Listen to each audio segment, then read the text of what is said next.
Hvorfor er vi, som vi er? Socialisation er forunderligt, fordi det er en individuel proces. Der er ikke to personer, som der er ens. Vi er alle unikke mennesker med forskellige personligheder og kompetencer.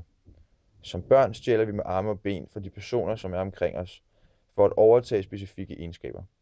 Det kaldes den bestemte anden. Senere hen vil de mennesker, som du har omkring dig, have forventninger til din væremåde. For eksempel som pædagog har folk omkring dig en vis forventning om, hvordan du er som person.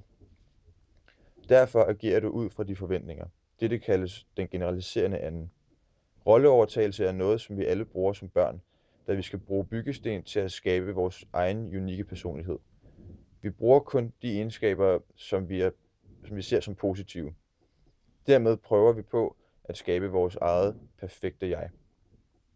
Vores identitet er opbygget af 4 identitetsniveauer. Det første niveau, jeg-identiteten, som er den identitet, der er fastlagt i generne. Blandt andet ens temperament. Den er konstant, uanset hvad vi foretager os, og hvem vi udfører vores foretagender med. Den personlige identitet er det billede, som vi vil have os selv.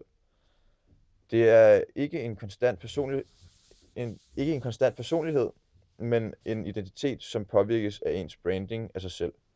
For eksempel, hvis man gerne vil i god form, og derfor begynder at løbe. Social identitet er det image, som man vil have udadtil. Det afhænger af, hvordan andre folk opfatter dig.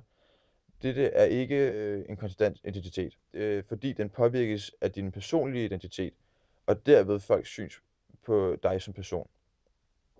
Den kollektive identitet er den gruppe, som man hører til og har en fælles identitet sammen med, for eksempel som musiker, dansker eller troende.